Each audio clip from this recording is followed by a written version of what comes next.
안녕하십니까. JTV 전원뉴스입니다. 이틀 동안 20cm가 넘는 폭설이 내리면서 피해가 잇따랐습니다. 오늘 하루 임실에서 7개 학교가 휴업을 했습니다. 완주와 임실에서는 축사와 비닐하우스 피해도 잇따랐습니다. 정원희 기자입니다. 시골의 작은 초등학교가 눈 속에 파묻혔습니다. 출입문에는 오늘 휴업이라는 알림문이 붙었습니다. 대다수의 학생들이 스쿨버스로 등하교를 하는 상황에서 이틀 동안에 너무 많은 눈이 내려서 위험할 수도 있어서 휴업을 결정했습니다. 이곳 덕지 초등학교를 비롯해 오늘 하루 임실에서만 7군데 초중학교가 휴업했습니다. 김제 죽산초 등 39개 학교는 등하교 시간을 조정했습니다. 이틀 동안 내린 폭설로 시설 피해도 잇따랐습니다. 완주군 소양면의 한 축사입니다. 지붕이 마치 폭격이라도 맞은 듯 바닥까지 주저앉았습니다. 400마리가 넘는 돼지들은 꼼짝없이 갇혔습니다. 갑자기 우지끈하고 무너지면서 전기, 물, 사료 라인이 완전히 끊겨가지고 400여 도 돼지가 지금 현재 굶고 있는 상황입니다. 포도를 재배하는 비닐하우스가 무너졌습니다. 안쪽에서는 녹은 눈이 줄줄 쏟아집니다. 임실군에서만 비닐하우스 7동이 피해를 봤습니다. 태풍이 와서 한 2번 조금씩 이렇게 좀 무너지기는 했었는데 이 정도로 이렇게 심하지는 않았죠. 전주에서는 조립식 차고가 무너지고 전신주와 가로수가 넘어져 차량을 덮치기도 했습니다.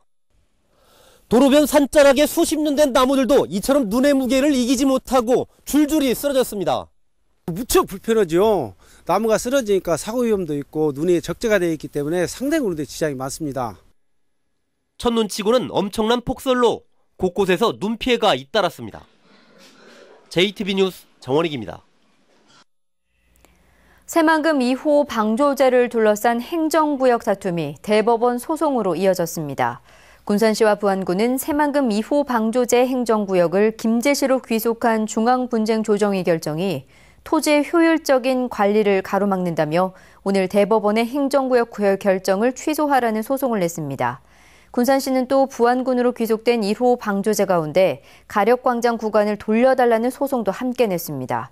새만금 3, 4호 방조제 관할권이 대법원 소송을 통해 군산시로 결정되는데 3년이란 오랜 시간을 걸린 점을 감안하면 이번 1, 2호 방조제 관할권 결정에도 오랜 시간이 걸릴 것으로 보입니다. 익산시가 제대 사업을 추진하지 못하거나 중단해 국가에 반납해야 하는 사업 지원금이 300억 원을 넘습니다. 새로운 사업 추진에도 나쁜 영향이 우려돼 꼼꼼한 예산 편성이 시급해 보입니다. 김진형 기자의 보도입니다.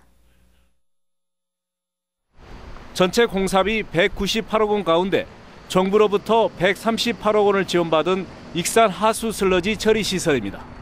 지난해 공사가 중단되면서 정부 지원금 138억 원을 당장 반납할 처지에 놓였습니다. 환경부에서 일식 행위로 이제 공사가 중단 이렇게 했다고 하니까 반환하라고 지금 미리 공문만 온 것은 있어요. 또 새만금 바이오 순환림 조성 사업과 노인 요양병원 건립, 국제마음훈련원 등도 중단되거나 취소됐습니다. 익산시가 지난 2013년과 지난해 중단한 사업은 모두 23건으로 반납 금액만 207억 원에 이릅니다.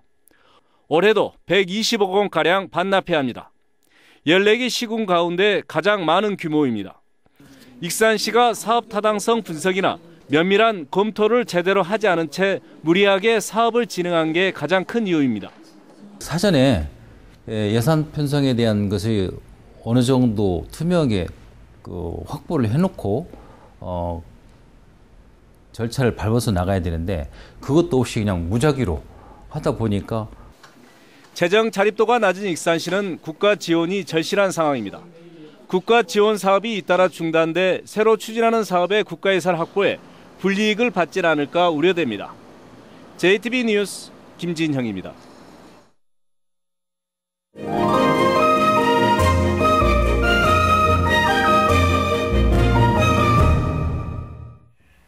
전주가 낳은 최고의 소리꾼 고 오정숙 명창의 삶과 예술 세계를 만날 수 있는 특별전이 열립니다. 현대적인 수목 기법으로 중년 여성들의 내면을 표현한 박익지의 개인전 소식도 준비했습니다. 문화가 소식 하원우 기자입니다.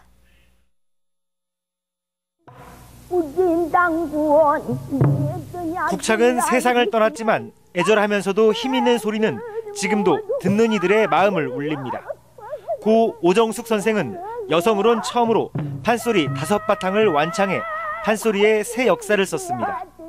이미 명창의 반열에 올랐지만 선생은 휴대용 카세트를 들고 다니며 늘 연습을 게을리하지 않았습니다. 원고지에 또박또박 써내려간 친필 창본에는 완벽을 추구했던 선생의 예술혼이 녹아 있습니다. 이번에 전시된 선생님의 유품을 통해 한평생 소리에 몸담았던 선생님의 삶과 불타는 예술혼을 느껴볼 수 있길 바랍니다. 20개 채색을 입힌 여인의 모습이 몽환적인 느낌을 줍니다. 전시의 제목처럼 작가는 누군가의 아내이자 엄마 그리고 동료인 중년의 여성들을 모델로 삼았습니다.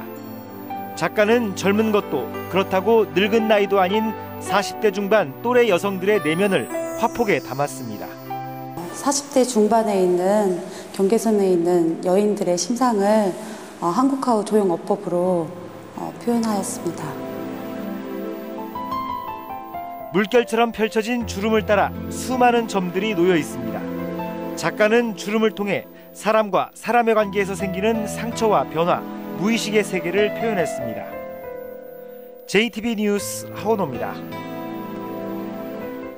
내년부터 농촌 지역 주민이 응급실을 찾으면 응급 환자가 아니더라도 응급 환자와 같은 수준의 건강보험 적용을 받게 됩니다. 보건복지부는 지금까지 응급 환자가 아닌 농촌 주민이 응급실을 찾으면 최고 5만 5천 원의 응급의료관리료를 부담했지만 내년부터는 20%만 내면 된다고 밝혔습니다. 전북에서는 전주와 익산, 군산을 제외한 11개 시군 주민들이 혜택을 받게 됩니다.